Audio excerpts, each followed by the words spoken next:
Mindfulness began in 1500 BC in Hinduism within the context of yoga with an emphasis on breathing. Buddhism later redefined the term to incorporate memory and presence of mind. One of the early influences of mindfulness in the Western world was by John Kabat-Zinn, who studied Buddhist mindfulness at the Stress Reduction Clinic at UMass Medical School. Mindfulness is either scientific or religious, but is always calmness.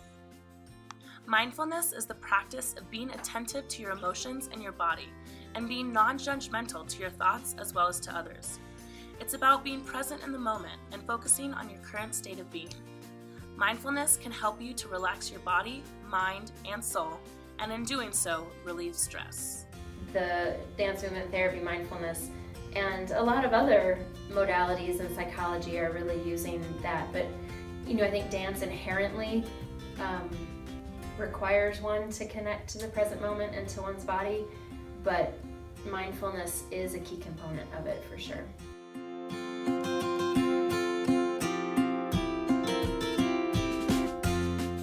The name Communitas literally, comes from the Latin, but it means the spirit of community, and I wanted to have a place where people could come and be able to learn skills, resources, have experiences, all of which helping people to be able to connect to themselves and each other better and more easily.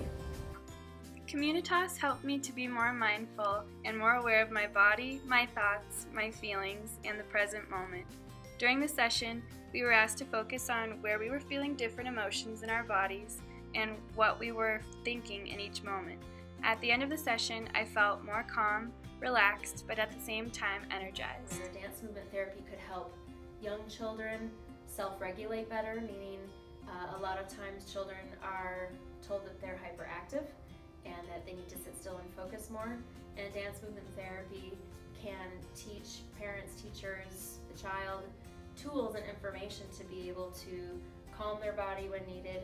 Sometimes a child becomes hyper because they're anxious or they're not able to connect all the information they're getting through both auditory, visual, kinesthetic channels that they're being taught.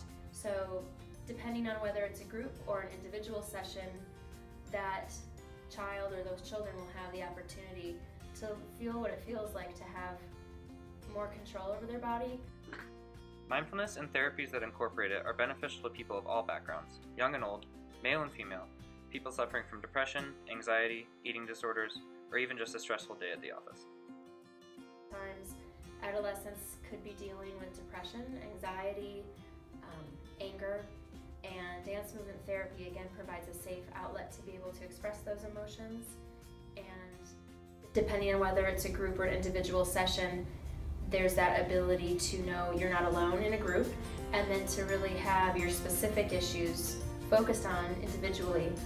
So again, the goal is a person to be able to be more than those feelings that they're having, because at the time the feelings can feel like they will always be there and that is all that they are, but there's so much more. And then with adults are able to process at a higher level cognitively, but sometimes that can be limiting. And it's good to remember how to play as an adult. It's good to remember how to connect to the body in a very relaxed, respectful way.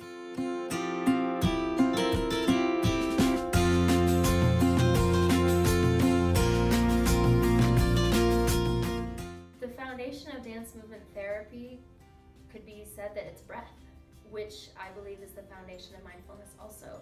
Coming into connection with your breath is the fastest, most efficient, immediate way to create change, neurologically, physiologically, spiritually. And so dance movement therapy and mindfulness, they're really one and the same. To be able to observe yourself and to be able to pause and slow things down, these are the ways that they overlap. Through creative, soulful exploration, Communitas invites you to listen deeply to your truth.